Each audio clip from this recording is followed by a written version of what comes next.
My banana lies over the ocean. Bring back my banana too. All right, so we're going to do number 6A. For which one?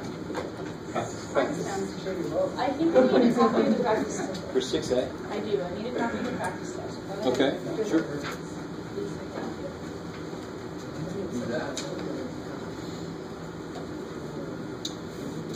All right.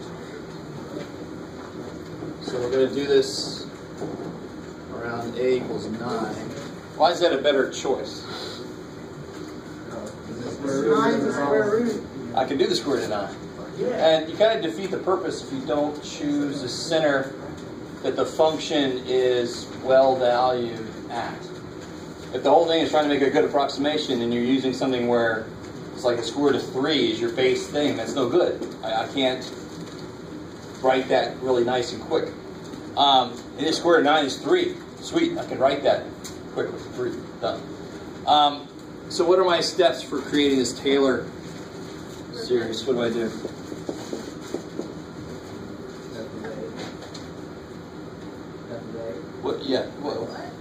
What are the steps for creating a Taylor series? Find the derivative. So I should probably rewrite rad of x as x to the x. Okay. So f prime. That's double prime.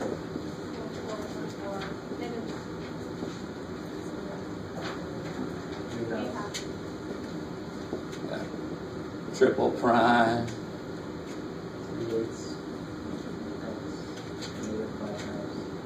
Let's do one more and that should be it.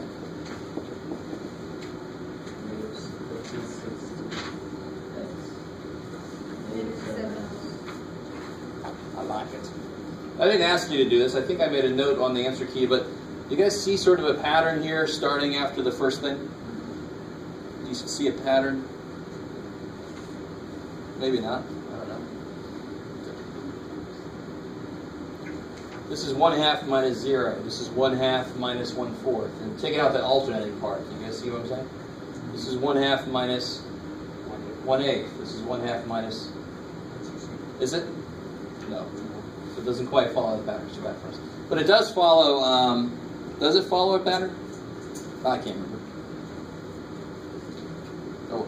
So I didn't ask you to do like the nth derivative. I didn't ask you for that, so no worries there. No, I can't remember if I did that. What's f of a? 3. So everywhere I see x to the 1/2, it's going to be 3. So x to the negative 1/2 is 1/6.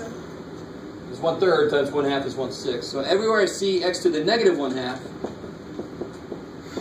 it's going to be 1/3. So there I get 1/6. So f double prime will be negative 1/4 times 1/2 cubed. I mean 1/3 cubed, sorry. Let me stop there for a second. Do you guys see that? I mean, that's kind of a... you can't use decimals here because you'd have to approximate and then you're killing the whole thing. You don't want it to be... It's an approximation to start with. You don't want to build your approximation on approximations. That would so desperately suck. Right?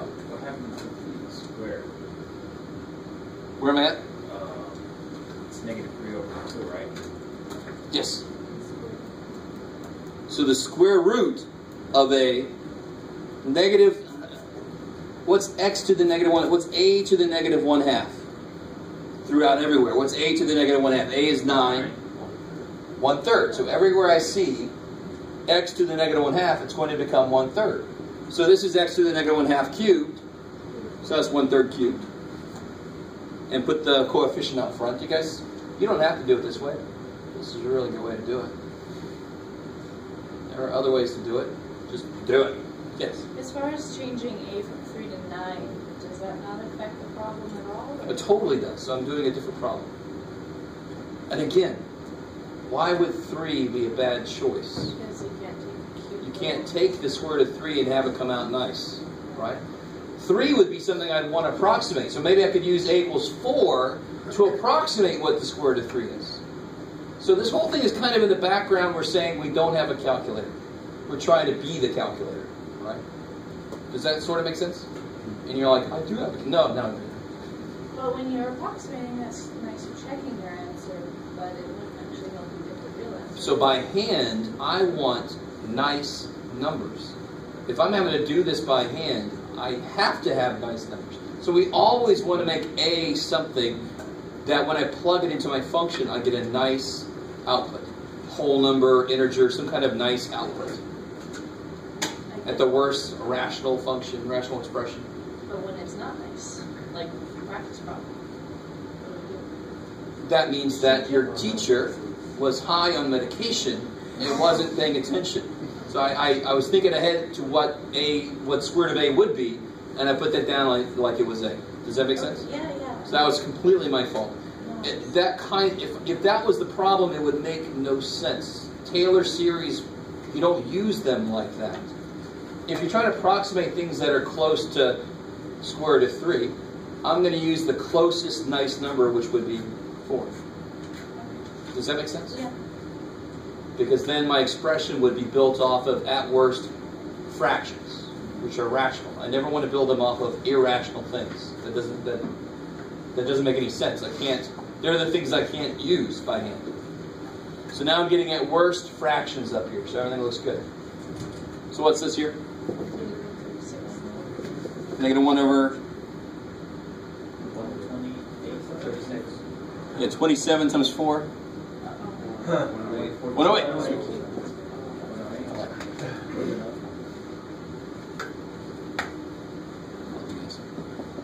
Now, of course, in the real world, you have a calculator, so you can do that in the calculator. It's fine. But everything I see better be as if you didn't. Then this would be 1/3 to the 5th power times 3/8, which is going to be 1/3 to the 4th power times 1/8, because 1, 3 can cancel. So 72 times 8. 3 over 19. Well, no, 3 to the 4th is 81. 81.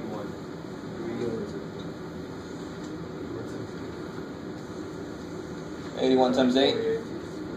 81 times 8. 648, yeah, look at that. I'm trying to remember if I did that right. Oh well, we'll find out. Blah, blah, blah, blah, blah, blah, blah. Oh yeah, I didn't even reduce it. So I got 3 over 1944, but that reduces to this. And if we go one more, just to, let's not go one more. I didn't even go one more. That's pretty good. Are you going to go with 1 over 648 or the other one? They're both the same thing, so we'll go for that. Okay. Cool. Now how do I put this together? What's the form I'm going to use? One more.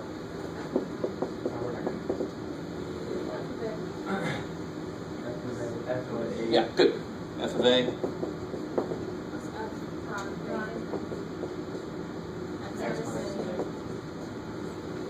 Plus F double prime. X minus 8. Yeah, there's really a 1 factorial here, which is 1. There's really a 0 factorial here, which is 1. 2, 2, 2, 1, 1, 1. That's too good. How far do we go? 3rd.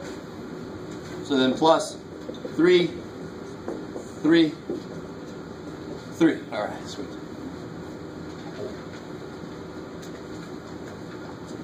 So let's see, what's f of a? 3. Crazy. So I get square root of x is equal to, if we stop there, it's approximately 3 plus 1/6 times x minus 9. Yeah, there's minus 1 over 108 times 2.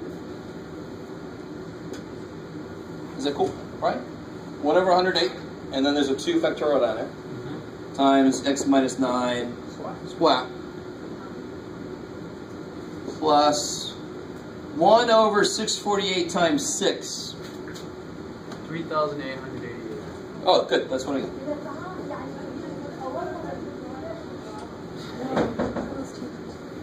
x minus 9 cubed, and it keeps going, of course, so we'll stop there.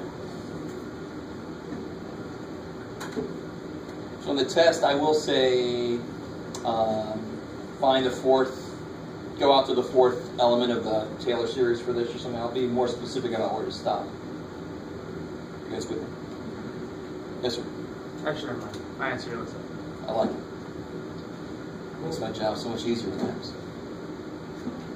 So if I want to know what the let's look at number 7. So this is number 6A. That's done. There's a Taylor series centered at 9. So right at 9, what does this give me? 3, of course. So if it's right at the center, it's perfect. The minute I get a little bit from the center, it's not going to be as good. So if I said use this to approximate square root of 8.48, I like it. That's gross.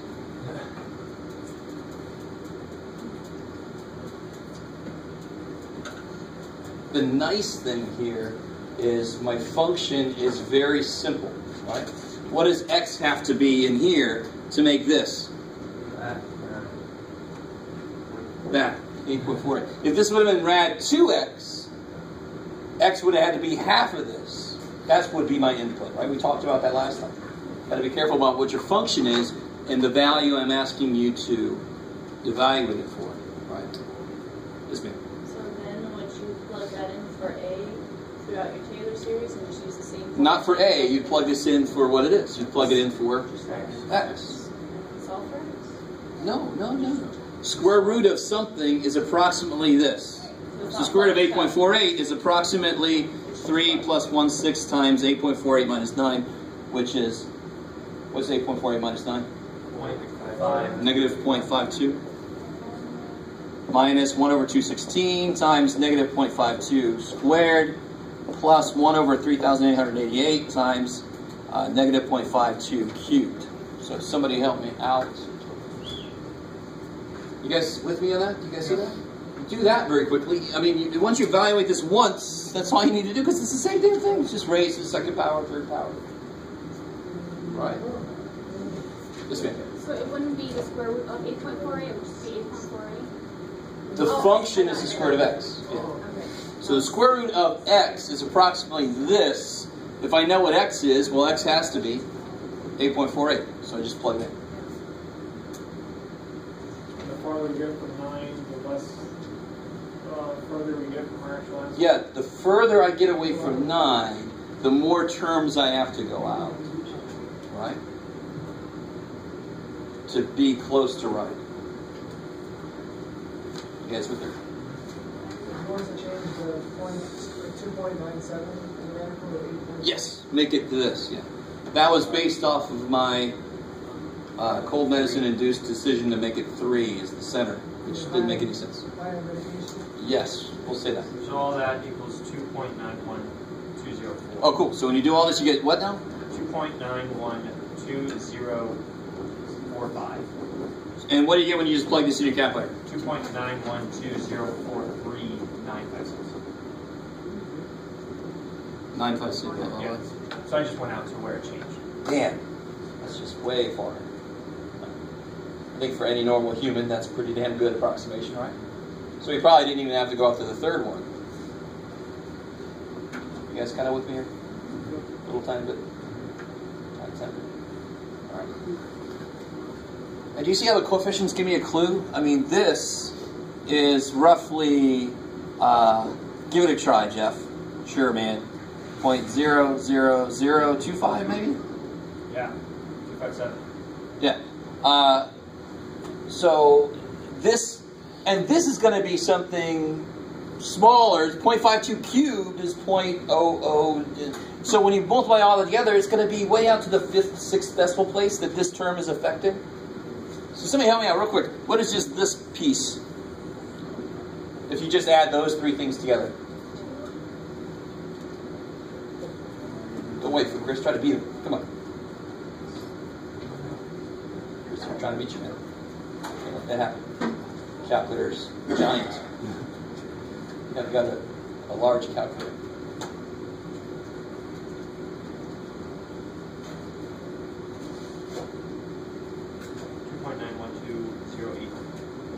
0.91208. 1481. So we're good out to there, and then there's where we.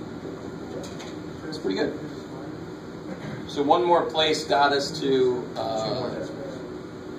Or one more decimal, yeah. You guys see what I'm saying? Is it cool? Now, of course, what's really behind this, though? What do you have to be careful about? I keep saying the further you are from the center, the further you have to go out in the series. Can I just take that forever? If I wanted to know what the square root of 18 million is, what do I have to do to make sure that I can even try that? What do I have to figure out? I know the Taylor series. What do I have to figure out about the Taylor series? Center. I know the center. Yes, the interval of convergence. I have to make sure. If it's negative infinity to infinity, that means I could do the square root of 18 million. But how far would I have to probably go? Very, very far. A very long way out. You guys understand? But if the interval convergence, I don't know what it is. I don't know what the interval convergence is. I have to find it, and then I know how far does my series work for it all. So there's two separate ideas. How close to the center. If I get further from the center, I've got to go further out in the series to be close. But then there's some place, the interval of convergence tells me if you're outside of the interval of convergence, I don't care how far you go, it's not going to work.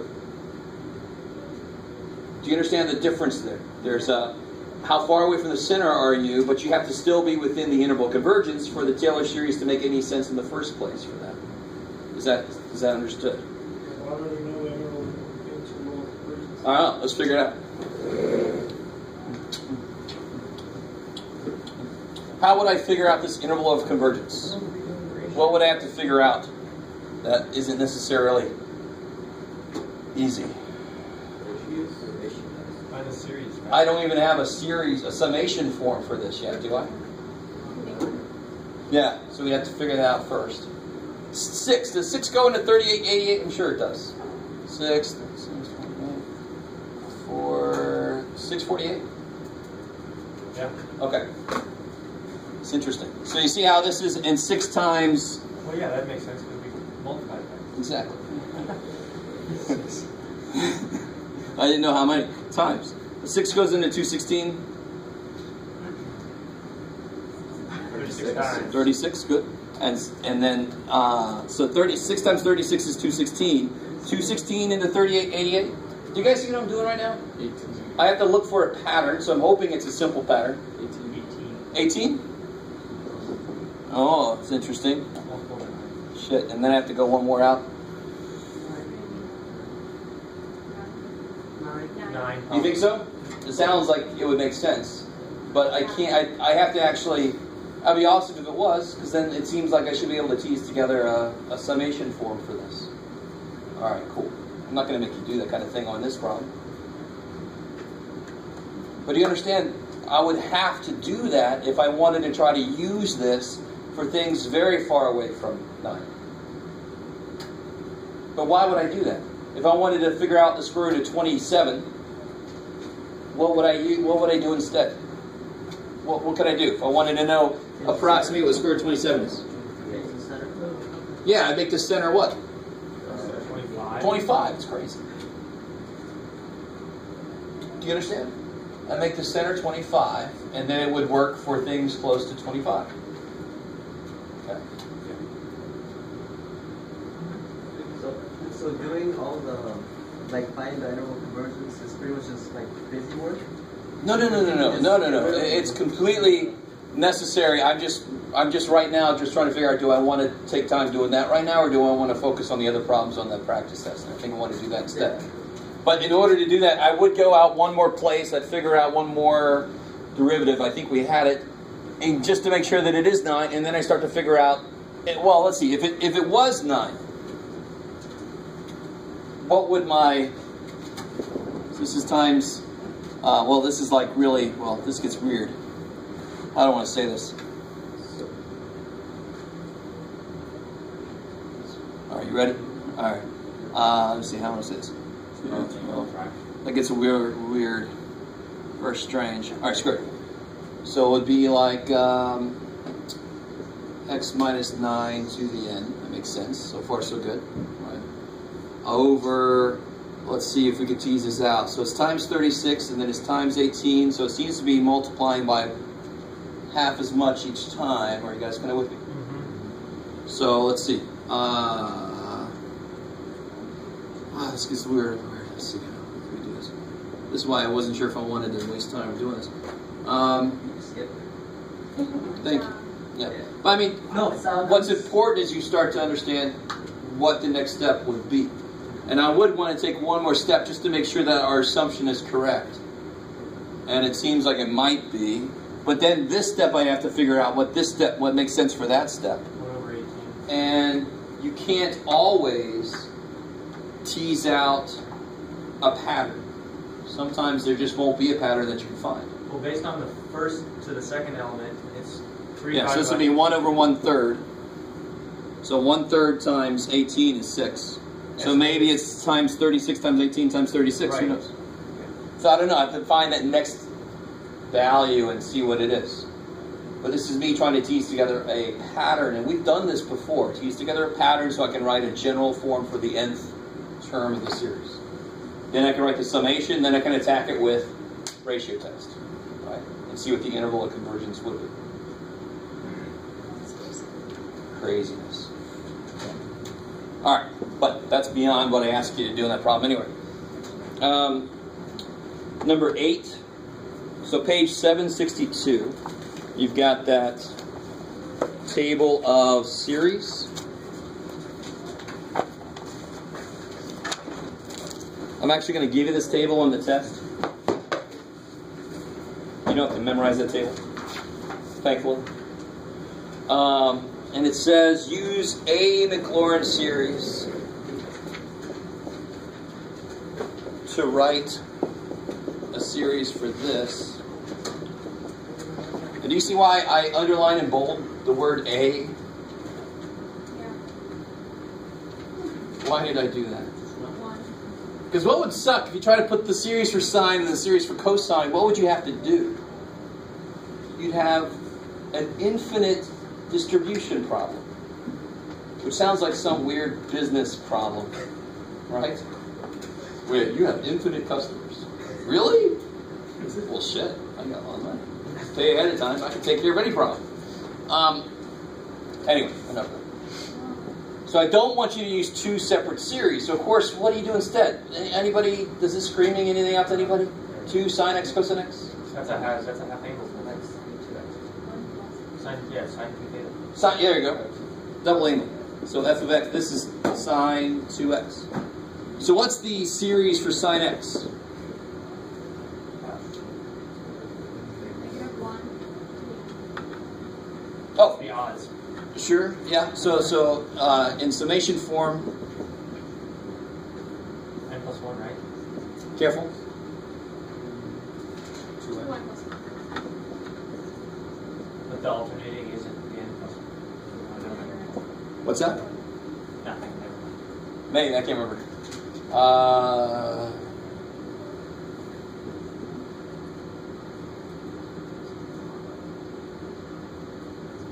Yeah, I think it is N plus 1. Oh, you got it. You got it right there in front of your face. No, it's just that. That makes sense because it's 0. All right. Which, if you want to write out a few terms for this, it would be. X minus x cubed. Or x factorial. 3 factorial. Yeah, this is kind of nice, these sine and cosine. You'd expect it to maybe be nice. All right. So how do I do sine of 2x? What would that look like this way? You can do it. You can do it. If sine of x is x minus x cubed over 3 plus x to the 5th over 5 Be 2x. No, wait. So sine of 2x is 2x minus 2x to the 3rd. This is related to that thing that students seem to understand less and less. What? How to use the form of something. And I even talked about it with this, remember? I asked my students, what would 4 sine x cosine x? And they told me it'd be sine 4x, which is completely wrong, but you can't blame them. Would this be the same for the series in there? Yeah, so what would it look like as a series? Are you going to have a 2x there? Totally. Yeah. I kick so much ass. Because what happens from this to this? Replace x with 2x. So what do you do over there? Replace x with 2x.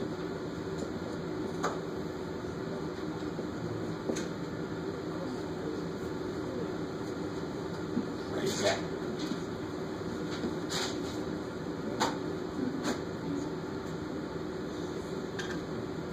Can somebody, this is going beyond the question, tell me what Cn is for this?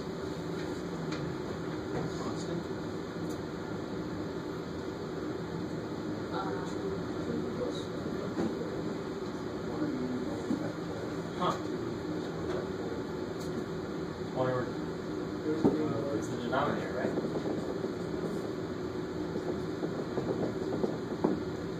Almost done. Almost done. You're almost done. The power series is supposed to be sum of Cn times x to the n. That's not what I have there. So what do I pull out of here? That's what Cn is. That's the coefficient of x to the n. You said Cn is what? What was the formula you said? There. In a power series? Yeah, so power series, the general power series is this. This one, the power is odd powers, but still, the Cn is going to be the coefficient of x. So I've got to pull that 2 piece out. Get the x by itself. Not very frequently would you have to identify Cn, but sometimes you have to. And if you guys realize, it's the Cn that actually has a lot to do with the interval of convergence very often. Yes, ma'am? Can you explain Cn a little bit more? It's the, I don't know, it's the coefficient Okay. of your x. Your, Okay. that's it. There's nothing more to make out of it. So when we create a power series, we can try to figure out what Cn is. It's just the thing besides x. Yes, it's a function of n that's a coefficient of the x piece. Yes, cool.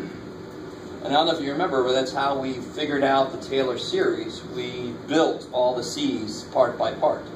And then we figured out a general form for the c's. That's how we actually built the Taylor series. The book does that too, so you can remind yourself about that if you want to.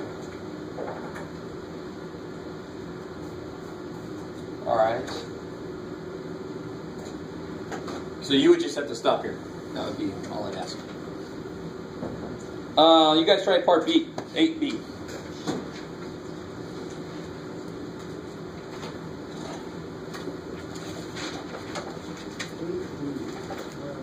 8B. Anybody that didn't get that Euler's proof sum of 1 over k squared equals pi squared over 6?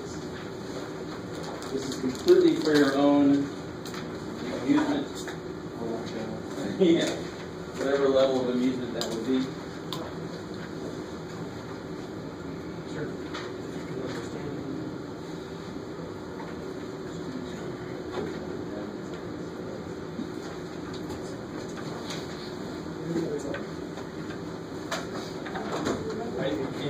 Question 8, why do you have A underlined?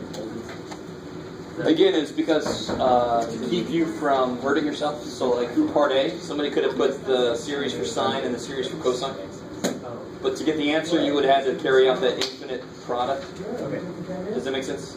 Yes. Infinite A distribution. single Use series. one, yeah, exactly. Practice test. Yeah.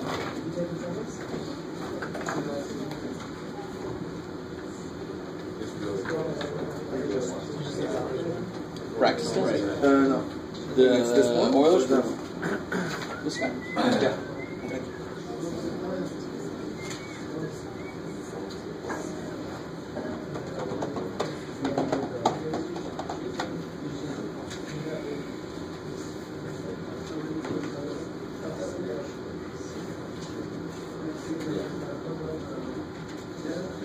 Sounds you guys.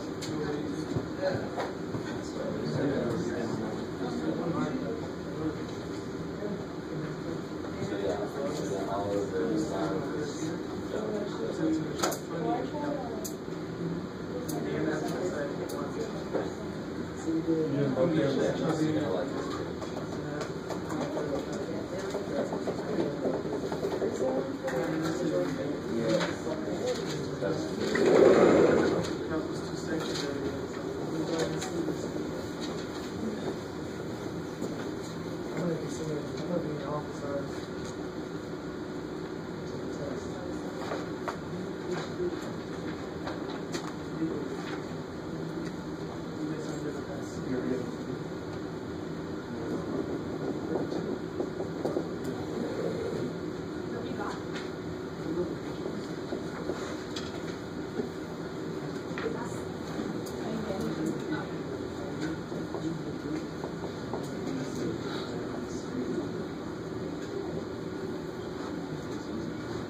Look at this. This is kind of freaky.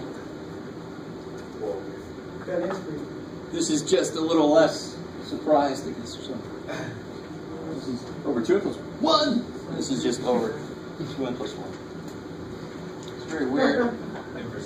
That doesn't mean they're really close to each other, actually, because the factorial's got a lot of shit going on, right? But it's weird that the form of it is just missing the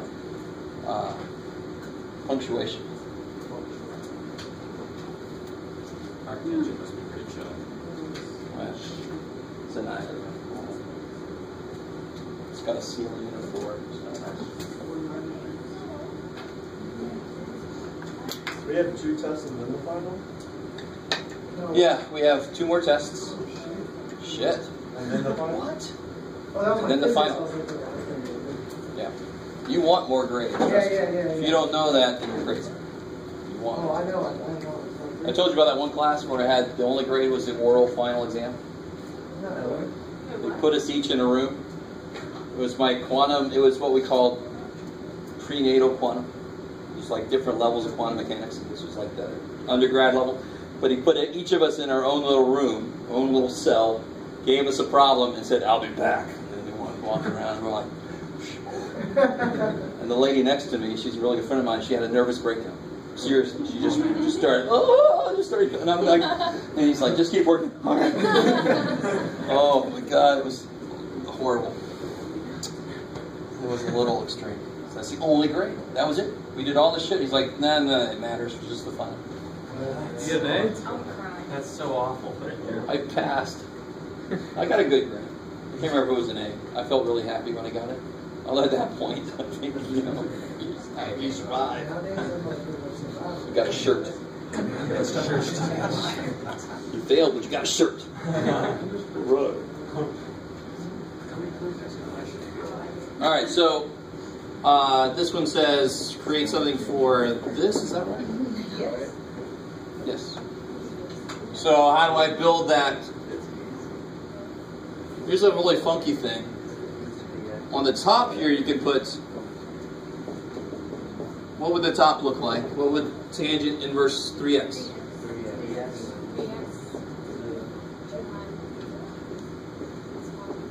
Over x. Alright, now let's work with this a little bit. This would be sum n equals 0. What should I really handle in there? What do I need to handle in there first, related to what we just did?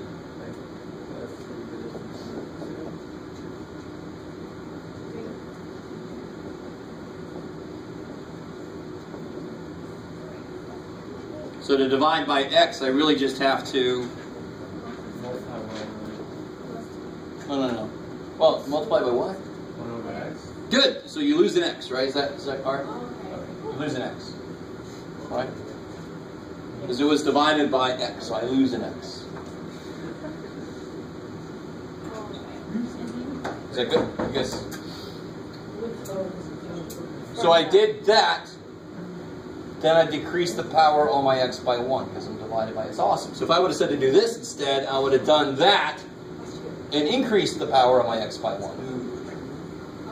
Why that's so awesome is because this is the summation deals with n. X's can come in and out all day long because the summation deals with n. So it's like taking a constant in and out of an integral. I could do that. Could I take this out? No. Why? Because it's It's got n in it. Right? It's just not a constant. It's a function of n. It's got n in it. It's not like I'm drunk. It's got an n in it. It's not me. It's the judicial system. You ever heard that? Dana Carvey stand up. You say judicial system, you sound drunk. I'm fine. It's not me. It's the judicial system. Get him out of here. He's drunk. It's not me. It's the judicial system. I'll stop. I'm sorry. Thank you. All right, now that how's everyone with that? Is that all right? That's what's happening. What's the matter? I really want you to see. I don't mean to make you feel bad at this, but it's remarkable. It's almost too easy to believe. I think that's the problem because I take what this is, and in place of x, Yes. I put 3x, Yes. and then when I want to divide by x, I lose an x. So I I add 2n plus 1 x's, so what happens when I divide by x? Take away. I have 1 less x. Okay, I got it. Cool. I just needed to explain it. Gotcha. Now, what's the next problem say? Use what we just did to do the integral. Define the integral? That was so hard. What are we doing? So now I want to integrate this. Well, what is this? That. But wait. Yes, ma'am. Okay, sorry. I'm just gonna watch. So if I want to integrate this, and that would be difficult. Not impossible, but difficult to do by hand. So what I can do instead is I can take and integrate the sum.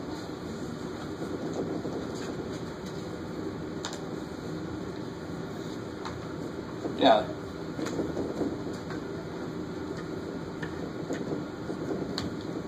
Actually, I could have written this a different way because the only thing that has to be inside the integral is the x piece, but you know, who cares? You just focus on the x piece. And how do you integrate x to the 2n? What's the integral of x to the 2n? 2x plus 1 over 2n plus 1, yeah. So this is the sum, n equals 0 to infinity. Negative 1 to the n, 3 to the 2n plus 1, x to the 2n plus 1, over 2n plus 1 squared. Chickens the acid. Right? Because there's a 2n plus 1 there already. And when I integrate this, it's to the 2n plus 1 divided by 2n plus 1. Now I got 2 of them down there. Not a big deal. Not even remotely difficult if you let it be easy. You would think that integrating an infinite sum would be difficult. No, I'm just saying you just worry about the x. Exactly, because everything else, according to the integral, n is constant. According to the sum, x is constant. Yes, ma'am? So is there this problem without knowing the Lorentz series? How would you start with if you didn't know what that was? Like 11.9 had that problem. Then you have to create it. You have to create the Maclaurin series for this. Yeah. And to do that, I would create the Maclaurin series for this and then just plug. Okay. So the thing to realize then is if I ask you to create the Maclaurin series or a Taylor series for this, you could create the one for this and then plug that in. Does that make sense? Yeah. You could. You wouldn't. I wouldn't. Because the derivative of this is equally easy as this, really, if you're careful with the chain rule. But this, I don't necessarily want to make a long list of derivatives of this, do I? So I'd much rather make this guy's Taylor series if I didn't know it, and then just plug this stuff in. So that's a general approach. If your function you're looking at has a lot of extra shit, strip it down to its most base form, make a Taylor series, and then just plug the extra shit in. That's a beautiful way to do it, right? Yeah. We still need a plus C after that, right? Yeah, thank you. Okay, I just wanted to make sure. Plus C. Yeah. I'm sorry, but what exactly happened in the last two steps? The derivative? All right, so let me. So are we working with x only? What's the integral with respect to? Okay. And that'll answer your question. What is the integral of x to the 2n?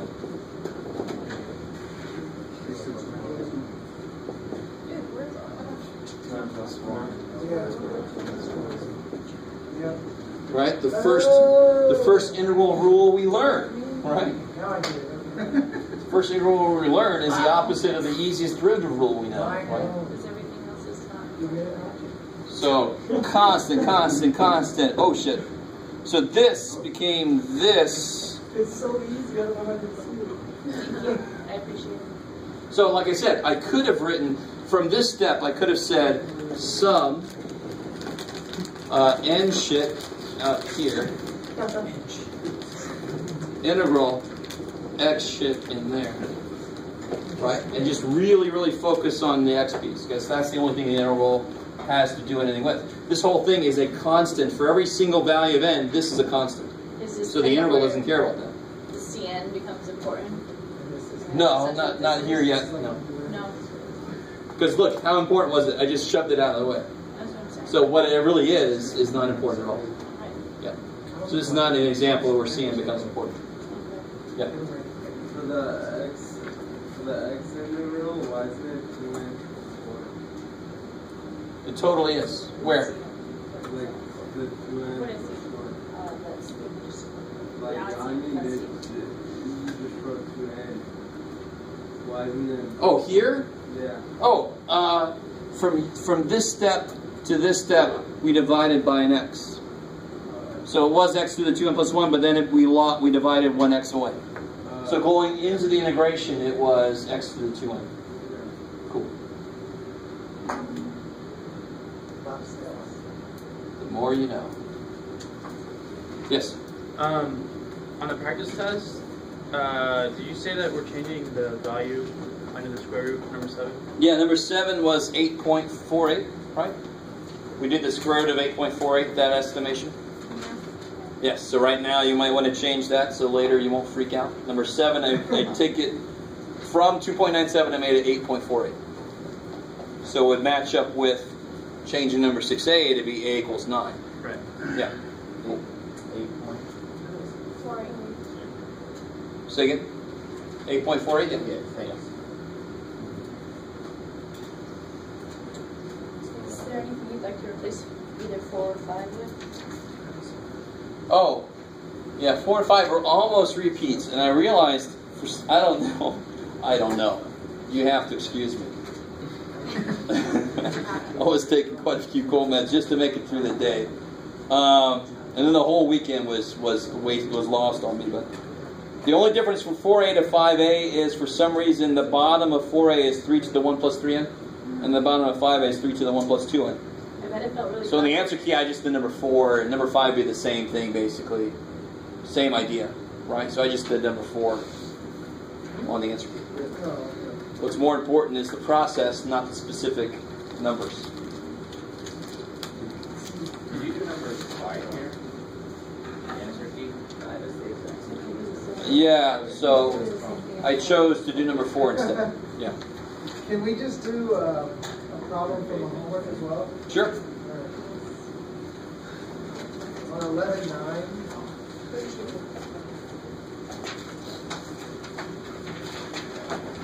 Number 6. I'm not grasping a couple things. Okay. So,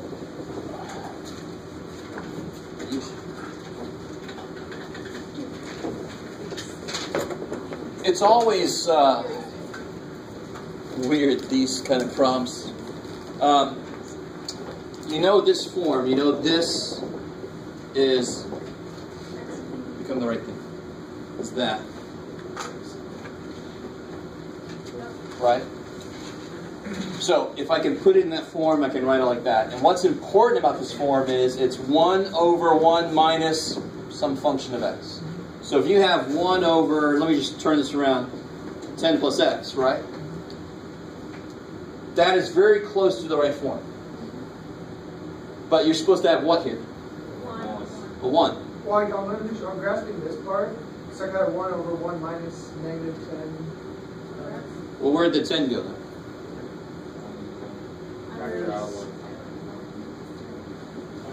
So you got this. 1 over 10. Good. 1 plus x over 10, and then pulled out the 110. Made it 1 over 1 plus x to 10, and 1 over 1 minus negative x over 10. Just Good. like that, yeah. Okay. I did a few more steps, but So you got 1/10 times the sum. Now you can just directly, yeah. and that's the part that feels like cheating. It actually feels like that can't be right. It's too easy. It's exactly right, because we're using the form. Whatever the hell that is, goes there. Now that could change the interval of convergence. That could have changes to interval convergence, radius convergence, all that kind of stuff, but the form doesn't care about that shit. The form just becomes whatever the hell once you plug it in. So we'll get negative x over 10 to the n, which is 1/10. So just to make it, then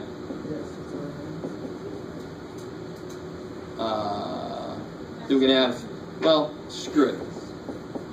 Just to really break it all the way down. Whew. That's pretty broken down a little too much, but too bad. That n is just getting a little too excited. Cool. And then if I ask you to find this guy's interval of convergence, you could do it. Well, what I'm getting stuck at is I kept, whenever I did, I put -1 to n, I put x, pretty much what you put. Was this online? Was he having trouble with formatting? Was this an online question or? No, it's out of the book. But Okay. I asked one of the tutors because I was trying to do it myself, and then it showed me a different way. I didn't grasp it. Where I got x to the n over 10 to the n, just like you have it built pretty much. Yeah. But I always kept wanting to put x to the n plus 1 over 10 to the n plus 1. Why? I don't know. She just said leave it x to the n and then just put x to the So n why do you plus think? 1. Why did you think you had to make it n plus 1? Well, I'm doing the test for divergence. Oh, all right, good. All right. You mean you're doing the ratio test? Yes. Okay. All right, I got you. So the reason you don't have, she wasn't using the ratio test. You could use the ratio test and it would work. But everything there is 2n nth power. So what test was just made for that? The root test. Oh, yeah, root test. Huh? Maybe not. Yeah. See what the dentist. Huh? He's screaming for a retest. I think you made that joke a little while back. Did I? Yeah. Sounds pretty bad. Sounds See like right here? I did it. Just to be honest. I put that all Yeah. over.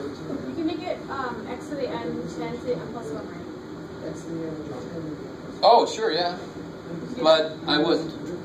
Because that would screw. Because now I could test this series for convergence. So now I can take the nth root, the limit. And guys, you've got to firm this up. You know, if I see one more person say that this equals 3/2, I think I'll go crazy. That's not what you mean. Write what you mean. You know what I mean? Yeah, if there's a limit in there, I totally agree with you. But if there's no limit in there, I'm like, that's a mighty big statement to make. What the hell? I'm good with it. Oh, no. What? Anyway, blah. So here, of course, it'd be absolute value, so the -1 dies, and then you have x over 10 to the n. This doesn't change anything. It's just if this converges, it's 1/10 of what it converges to. Ooh.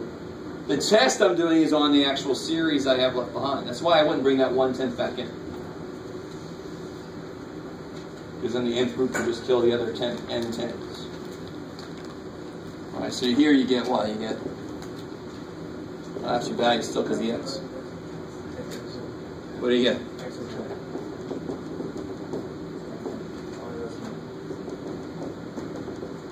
Right?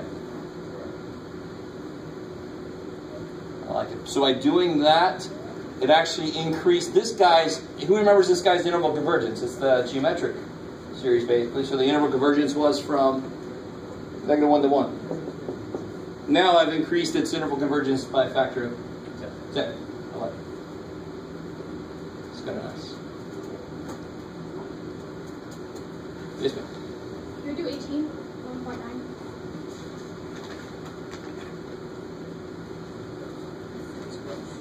Oh, okay. This is a good question. This is a little bit far removed from where it wants to be.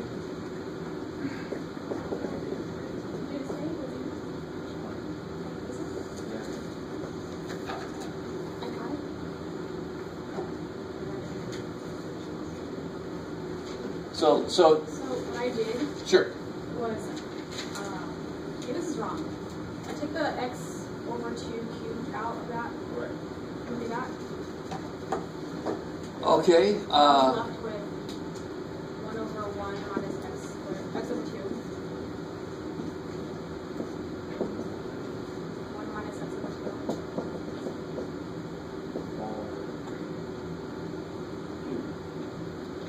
2. Yeah. So it's still a problem, isn't it? Because you can't, if you had to cube a series, you don't want to, because that would mean write the series 3 times and then distribute. Again, we're back to infinite distribution, right? Sounds like a theoretical economics question. this is not a bad first step. What do you, I would rather, here's what I would do.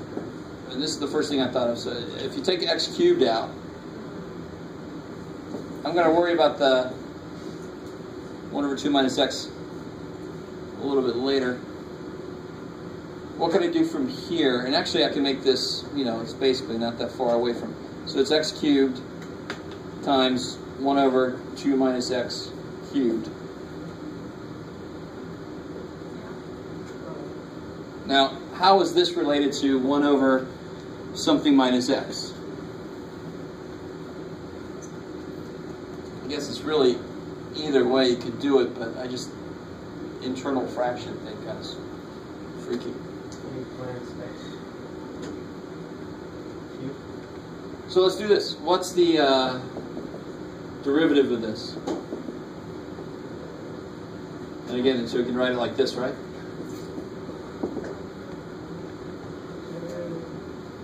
Negative of that. Negative 1 over 1 minus x squared.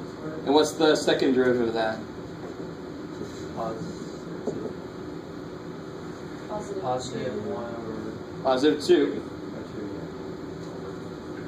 1 minus x cubed. It's getting close, right?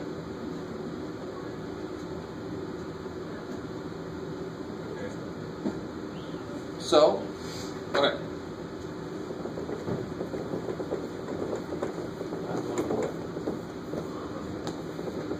Is it 1/4 of that? Say one more time. 1/4? Yeah, and what I could actually do, let me see, how do I show you?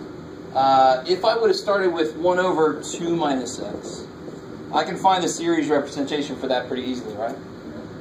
And what's the derivative of that? It's going to be much like that. It's going to be the same thing, right? Yeah. Because that's not going to change anything. Oh, and something we got to be careful about. I wasn't really careful. That's my fault. You got an internal chain rule there, right? Because there's a negative on the x. You with me? So when you take this guy's derivative, it'll be negative 1, but then it's times the negative from the inside. And the only thing that really makes is, so when you take this guy's derivative, it'll be negative 2 times the negative on the inside is positive. So everything just comes out positive. So we end up in the same place.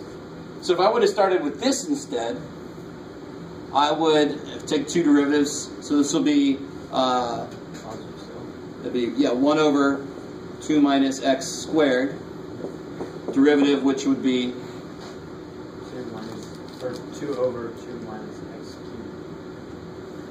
Yeah, so it'll be 2 over 2 minus x cubed. I like it. Cool. Which is twice what I have here. Right. So if I find the series for this, take its derivative twice, I want you to be with me here now. I've got to connect the form that I know with the form that I'm working with, right? So how is this related to the form that I'm working with? It's related by a couple derivatives. You guys see that? We have to start there. So that's how I connect it to the only form I know by section 11.9 is 1 over 1 minus x. So the only connection I have from this to that is got a couple derivatives. So if I write a series for this, and that's going to be relatively easy, right? That's related to what you did there. That's 1/2 of 1 over 1 minus x over 2, right? And then I take its derivative, and I take its derivative again. I'm going to end up with twice what I want here. Let's just do this. I'll stop talking about it. You ready? Let's do it. So what I want you to do, I took away what we need. What's this look like as a series? It'll be 1/2.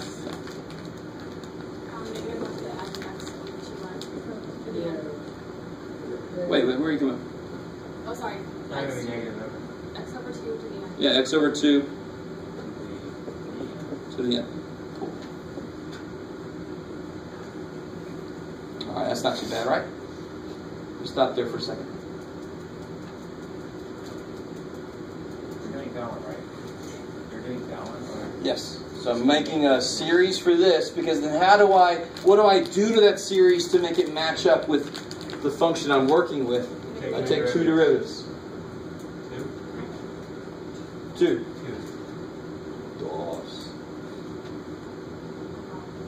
So if I take two derivatives of this, it'll become twice what I've got, right? Yeah, the 1/2 is a part of what this guy is. Oh. So it's not going to help me. Okay. Alright, let me see how I connect this. Is everybody decently cool with? This is my function. This is the form that I think is the most easiest to see what's going on. Because if I can get that as a series, that's easy. Just put 3 more x's inside, right? Right. Just like dividing by x earlier was easy. Just took 1 x away. And I'm going to give it 3 more. Big deal. That's no big deal. This is the weird shit. So I got to realize that this is 2 derivatives away from this by itself. I don't want to put a series in here, because how do you cube a series? You basically don't. You just don't. You don't do it. Right? Unless you're crazy people like Euler. Ooh, that's all you do all day long? Poor little dude. Right.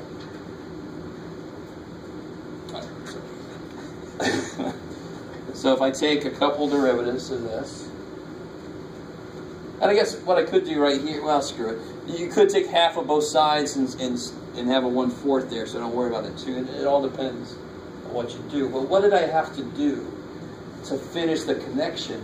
I had to actually take 2 derivatives of this to see how it connects with what I have here. Right. And there's a lot of different ways. I could put a 2 inside here, which means I have to put an over 8 out there, right? I could do that. Weird shit. I could do, no, Jeff, the 3 needs to be there. I could cut both sides in half to begin with and just have a 1/4 out here. That's what I'm going to do. Because now I'll end up with exactly what I want.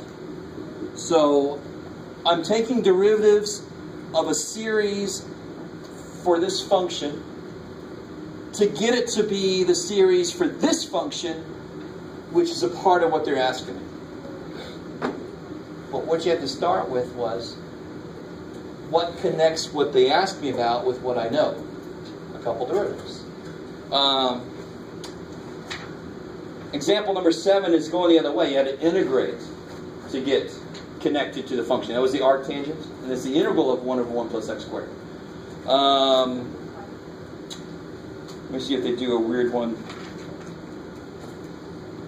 Oh, example 5. Example 5 is 1/1 minus x squared.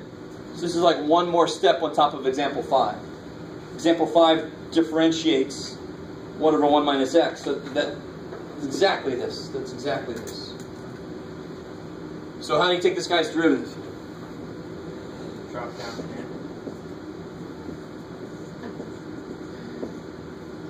Yeah, so it'll be n times x over 2 And minus 1. to the nth, to the n minus 1. Here's where things get weird with this, but Times 1/2. yeah, because the inside's got to get a turn, right? So n over 2.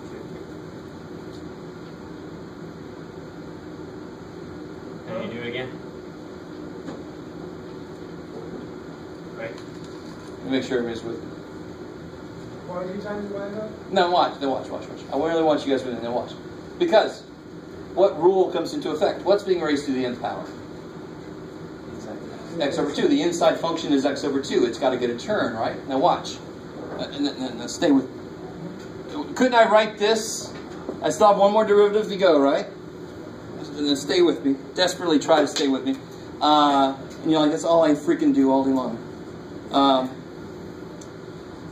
This would be x to the n minus 1 over 2 to the n minus 1 times 1 over 2. So it's going to be how many 2's on the bottom? How many 2's? There's n minus 1 of them there times another one. How many 2's are on the bottom now? N. Now watch. So I could have wrote this as, right? Now that's remarkable. Ooh, but watch how that fundamentally changes the derivative. What's the inside function now? Just x. 1 over 2n to the n is a constant. You with me? Right. But I got to end up with the same answer. So if I take this guy's derivative, it'd be 1/4 sum. Sorry, I don't write that. Yes, it is, Jeff. You're doing it, so you're fine. N comes down, x to the n minus 1 over 2 to the n, which is the same thing I got here, right? Yes. So that chain rule fills in the extra 2 that you would have needed, you would have had if you would have rewritten it from the beginning. I could just speak English better. Yes. I could be a more effective teacher. Grammar eludes me. English language. All right. Then we take it again. So now I have to take another derivative. Thank you. So I like this form better. One more derivative would have what happened? Oh, and before I get too far, this is sort of important. What happens here, really, and why? The zeroth would be 0, right? Yeah, you guys start 1. So I can just pull off that 0 term, right? It's not wrong if I leave the 0 in there. It's just not necessary to leave the 0 in there. So one more derivative, 1/4, n equals 1 to infinity. Well, let's see, what's that going to be? N squared. It'll be n times N minus 1. n minus 1, x to the n minus 2. My n's are really weird looking. Over 2 to the n. This doesn't start at 1. No, because now at 1, what's the truth? At 0, it's 0. At 1, it's. So I start at 2. Almost every time you take a derivative, it's going to happen. It all kind of depends on what the first term is. All right, let me stop there for a minute. If you look at n equals 0, would you be wrong? Not really. Would you deduct points? Yeah, you wouldn't be wrong. No. No, I wouldn't. I would just put a note. Because it doesn't fundamentally change what's going on. I don't know how else to say that. It's like you get 2 0 terms. So does it change anything? No. It's like saying the answer is 0 plus 0 plus 7. I'd say, you didn't really need these 2 zeros. Right? I'd say that. But I can't say that you're wrong. Don't try me on that. The answer is 0 plus 0 plus 0 plus 0 plus pi over 10. Screw you. What the hell is this shit? You said it was already. Stop. That's how you sounded. Where are we at? That was the second derivative there, right? Alright. So what we did was this, the series for this, we just created it. Because this was 2 derivatives away from this. There's that 1/2 power. We had the 1/2 that we had to add in to make it work at the end, because the answer was actually twice what I wanted to be. But the second derivative of this was basically equal to this. So I wrote a series for this, and then I took 2 derivatives on it. That makes sense, because now I know this is a series, looks like that giant mess. So what's the last thing I can do here? No, remember, we took care of that. Yeah, just add 3 more x's inside. So now f of x equals, I'm going to bring those 2 2's in from outside. Is that cool? Do you guys see what I mean? Yeah. So what do you guys do? So I'm going to have 3 more x's than I did. So now it's going to be x to the, N plus 1. 2n. good, over 2 to the n plus 2, because I'm going to bring in, just because. Just to bring them in, just to bring them home. Let them inside, everybody. Let them inside.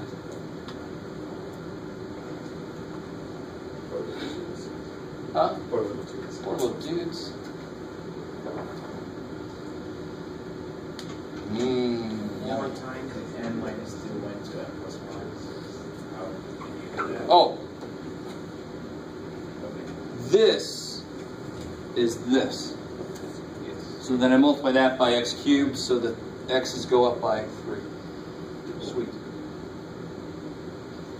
I'm not saying that this is an easy problem. I'm saying what's important in this problem.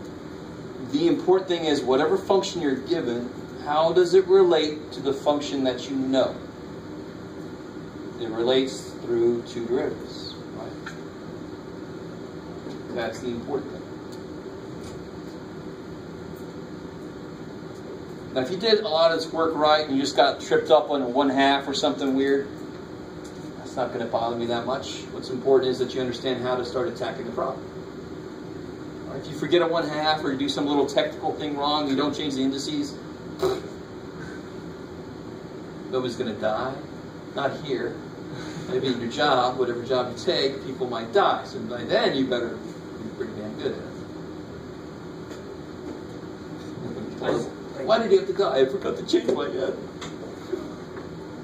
I think the hardest step is kind of like jumping from that to the other problem right there, and like yeah, let's take the derivative of that and see where we go. Totally. But we did this problem in class. We did the example in class where they asked us to figure out this guy. And we said, oh yeah, this is equal to the integral of this. Yeah, there. Right? Right. So then we wrote this as a series and we integrated it. So this is equal to the second derivative of this. So we write this as a series and then we differentiate it. It's the same process. Figure out how the function you're looking at is connected to the function you know, and then do that. So the function they're asking about is connected by the second derivative of this function that I know. Write this as a series, and then do that thing to it. That's the connection, so that's what you do to it. Now the funny thing about section 11.9 is it teaches you differentiation, integration of a series, which is important in itself. But the whole idea of building functions off of other known series, you don't necessarily have to do that now. We could do just straight up Taylor series on this. Right? You guys understand? If you wanted to. You could totally just start here and just do a Taylor series. You couldn't do that in section 11.9 though, because officially you didn't know Taylor series in 11.9. Is this kind of like the basis of double integrals? No. Summations is kind of it. Okay. Yeah, double integrals don't require infinite anything. Double integration allows you to integrate over x and then over y. Yeah. So it's, anyway. Okay. And then you have triple integrals for volumes. That sounds fun. Spherical coordinates. If you're going into Calc 3, it's fun. I wanted to teach it next, but I didn't. There was none left by the time it was my turn. Who got it for next semester? I don't even know. I think somebody traded it with somebody, so I don't even know who's teaching next semester. Well, you should try. How many of you guys have to take Calc 3? All right. So if you remind me, I can actually check it because I know the schedule for the fall. I can check to see who's teaching it. So you should trade this. I love Calc 3. It's cool. Is it easy? I don't know what to tell you. Yeah. Overall, students seem to think it's easier than Calc 2. That's what I heard. All right. Yes. I have a question, but maybe it's better for after class. I did this problem and I did it with a tutor, and it's very different. I don't know if it's just completely wrong or... You'll have to show me what you did. Sure. Well, as a meeting that I haven't really gotten ready for. All right, you guys want to, anything else you want to talk about with me? Yes? General steps for 11.10. Just the general steps, does that make sense? Like first, don't you kind of make a list of this? Yeah, you got it. Differentiation. Yep, that's it.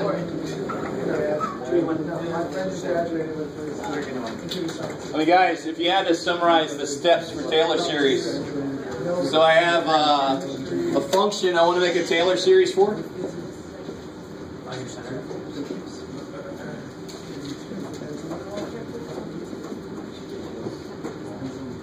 What steps do you take?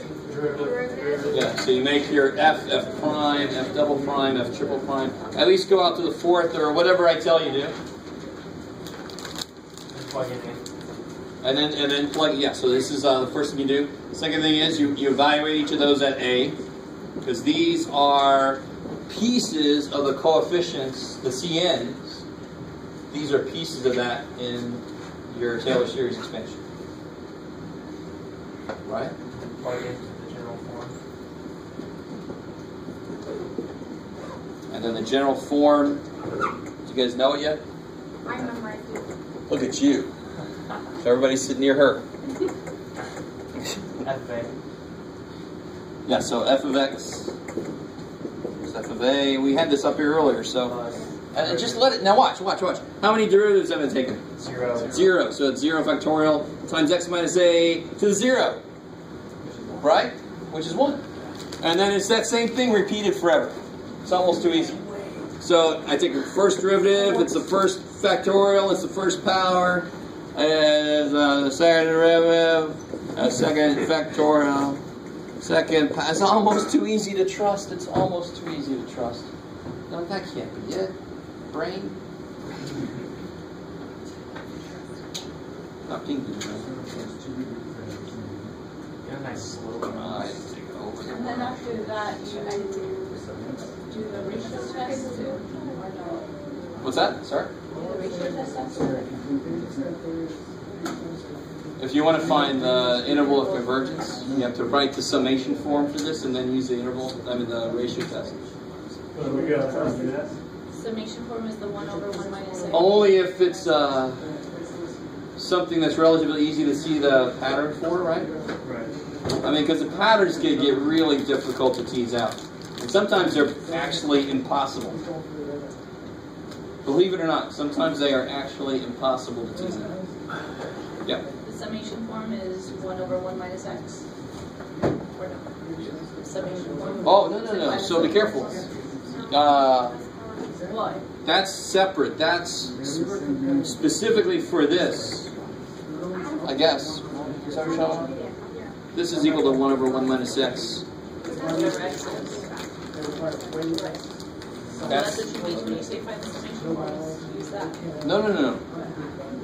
This is a specific series.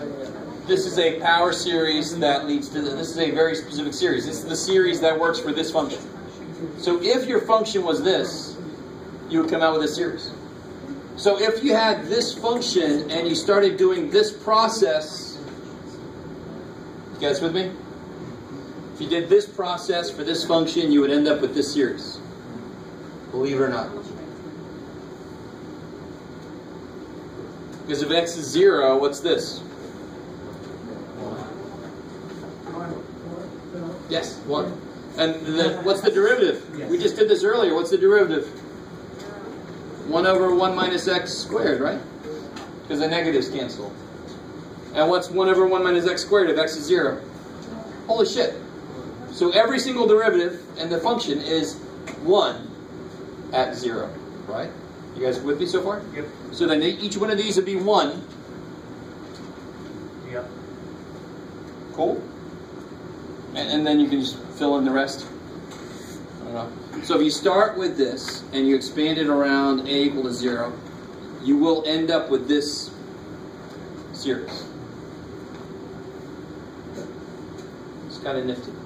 Can you just explain, like, if we have f of a over 0 factorial, it's still going to give you f of a? You know what I mean? Like, it's 3 over 0 factorial is going to give you 3, or that's... I'm sorry, do it again. I'm sorry. 1 second. Okay. Remember this problem 6a? We got 3 for f of a over 0 factorial? Or that was... Yeah, sure. Okay. We have a 0 factorial. What does that mean?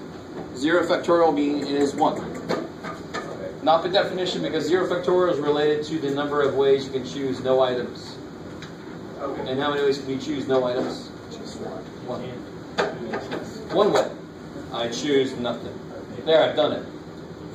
Now, it doesn't mean I choose nothing. It doesn't mean like that. If I have 5 objects, how many ways can I choose one item? 5. This item, this item, this item, this item, right? Not how I pick it up. Pick it up like that, or pick it up like that, or knock it over and keep it up in my hand. No. But something in the back of my brain is giving me some trouble. You guys believe me too well. What would the second derivative be? 2. And what would the third derivative be? 6. So the top is going to be 2 factorial, 3 factorial. And it's going to cancel with, and that's why this expression has no factorials in the bottom. Cool. I just wanted to make that, my brain was yelling at me, saying, Jeff, stop. So that's why the factorials disappear for this. You guys kind of... So we got this an entirely different way. We got this because we knew it since geometric series. But if we apply this process, it better come out the same damn thing, because that's what this process does. It makes these series happen, right? So that's not always summation form, but that's how we've been getting summation form recently. The other ways that we fill out on your test are... No. So this is one of the few that I could do a different way. Because this is related to a known closed form for the sum. This is a closed form for the sum. Does that kind of make sense? Why is this not a closed form? Because how long is this? Infinitely long. So I wouldn't call that closed. That's pretty well open. This is closed because once I plug a value in, that's it. It's one thing. It's closed. So it was a series, a geometric series we knew, we proved, using math induction maybe, I can't remember now, that the sum was 1 over 1 minus r. Or, a over 1 minus r, but here it is 1. Right? So that was why this is a really good place to start connecting a function with an infinite series. Because it already was. We just didn't say that. We just didn't say those words until section 11.9. And then that opened the door with, well, what other functions can be represented by power series? Because one little thing that the book gets into that I really didn't discuss is that not every function, I did say this, I think, not every function can be represented by its power series. And those normally are, like the example in the book, is this piecewise monster. They're normally pretty contrived functions that aren't represented by their power series. Most of the functions we use normally have valid power series representations. If you were worried. If you weren't worried, then okay. If you weren't worried, everything's good. All right. So anything else that you want to go over? That you need to go over? Yeah. Yes, ma'am. How in tether series? How are the x and the a related? X is anything. And of course, the interval convergence tells me what x values will actually make it work, right? Totally, right? So if I have a function represented by a series, cool? And I know the interval of convergence for this function is -5 to 5. Can somebody give me a concrete way to think about that? Maybe an example? Of what? To show me what, if this is the interval of convergence for this, can you say something that would give me a feel for what that means? X over 5 is x and 1. Don't tell me where it came from. Don't try to back the word. X has to be within those numbers in order for that series to work. So what's f of 6? It doesn't matter. It doesn't work. So what would you say? It diverges. Have you ever said that a function diverges? Ever? Have you ever said that? Never. So that's not how we talk about functions, right? So f of 6 is undefined, kick ass, or does not exist. I'll take either one of those, right? That's the language we use for functions. So if I said, what's f of 6? Given that this guy's interval convergence is that, and I said, what can you say about this? You would say, undefined.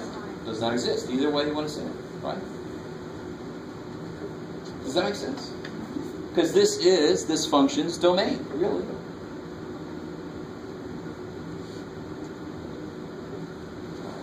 At least as far as allowing it to be represented by a power series. Alright, maybe.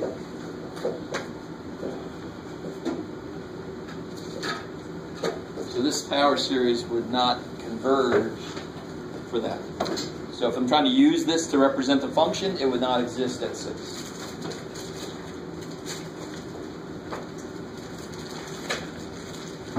All right. So restrained endnote. Maybe. Anything else? How many problems are going to be on the test? I don't know. It's roughly the length of the practice test if you take out the repeats. Because I've already made it, to be honest, for once. And you said we're going to get a table for the... Yeah, I'm going to give you the table out of the book. Yep. And we're going to have that problem about E. It's very possible. Wait, I forgot about that. What? Oh, I understand. L and a Y and all that nonsense. All that Stuff that I don't understand. crap.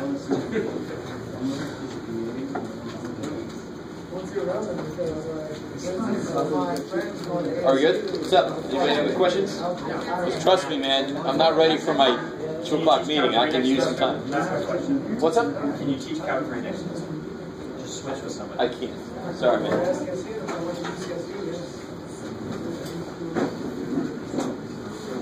What determines whether teachers get reviewed or not? Whether they what? Get reviewed Oh. semester by their students? I've got tenure, so I get reviewed every 3 years. Before I got tenure, I got reviewed every fall.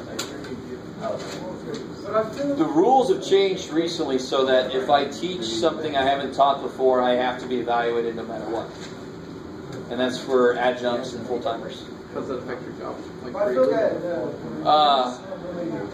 The reviews do more than you think. well, I feel that because there's no questions about, like, because I feel the professor makes the difference. So, like, I've taken, like, you and Manchester are my favorite math teacher so far, but I've just never evaluated you guys. Because I had to do one for Manchester, but it was for the class, not for him. I see. But that's where the comments. There are a couple questions that sort of relate to the organization and does the professor know the content. But that's just that's the scale. So that's where the comments, you just go wild on the comments. We're very specific about the professor. That's where that lives. I mean, that's where you really get to say something. Yeah. How do they relate the reviews to like people's grades? Like someone could say the teacher's bad, and then Oh. be getting an F because they don't study. So you're always going to get students who say you suck, Yeah. right? Because they weren't ready for the class and they're just immature. They're taking it out in the wrong place. Right. So that means that you're not going to. If that's the case, then not everybody's going to say bad things. If everybody says roughly the same thing about you and it's bad, that's a good indication that something went wrong, right? Does that make sense? And things happen. You don't understand. Things do happen. They have to reply. They have to show evidence that they've worked on specific things. As part of their... I've observed somebody this semester, and I gave a couple of recommendations. The teacher was actually really awesome. I had to steal some stuff from him. But there's a couple little things, and they have to respond saying how they're going to... if they agree and how they're going to change things. Do you see what I'm saying? Right. If you had somebody really horrible, they're not going to immediately get fired. You with me? It's just not going to happen. Well, actually. And that was I lived that experience a while back with a certain person that I'm very happy is not here anymore. Every time I saw them, they say, "Hey, Jeff, you're destroying the math board." "Oh, good to see you too."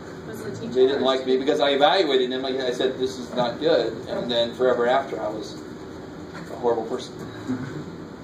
But anyway. You don't teach physics? They offer me a class. I have a master's in physics, so I told them I could teach physics, and they always offer me a class like right before the semester is going to start. And I'm like, I've already got there's no way. I can't fit. And if I leave room, maybe they won't offer me anything, and then I'm not getting paid enough to survive.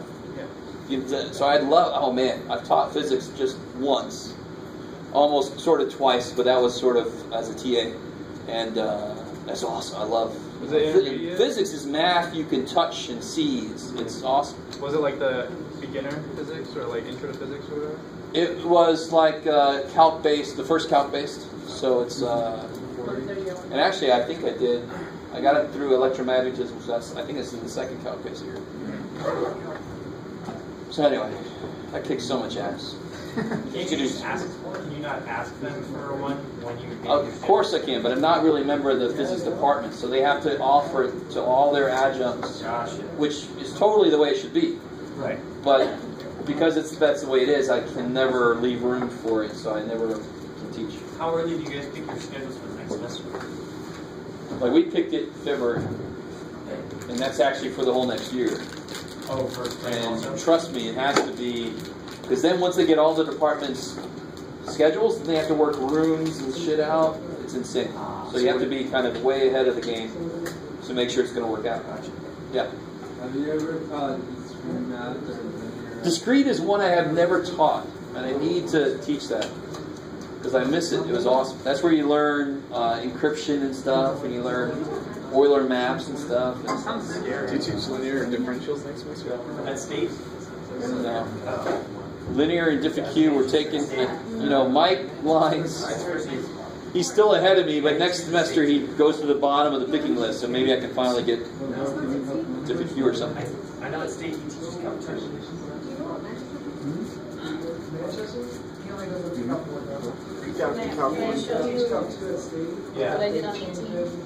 Okay, sure. Disastrous. Well, he does. So then he's using how much back on. But what he did is he related it to this one. Yeah. That one, we related it to that one, and we took a Which summation math of class? that. And we kept taking steps back and forth, and it was so confusing, you see what I mean? And it didn't come up with the... Sure, okay, so this is basically what we did. Okay. One derivative here, and then the second derivative here. Good, that's what we did. Okay. So the only difference was you guys made it fractional down there. Yeah, I we did. divided everything That's the only real difference. by X. But I mean, is it still up here? No. No, I haven't But yeah, we got to this point. I don't know if you remember. Yeah, I mean, that's the main one that I ended up using down here. Did we end up in the same place? That's the. You didn't get all the way to interval convergence, so I'm not sure. Oh, here we go. That's where we got it. Okay, 'cause I was trying to look at it. Yeah, so that's the same The thing we whole did. time yours looked One a little bit derivative, from two mine. derivatives. Yeah. The basic connection to this, and what we need is two derivatives. And then somewhere you brought in the x cubed, but it's not very explicit. No. See the x cubed? I don't Yeah, see how it yeah, collects back in. that's another thing that I'm confused Here it about. is, here it is. Oh, yeah.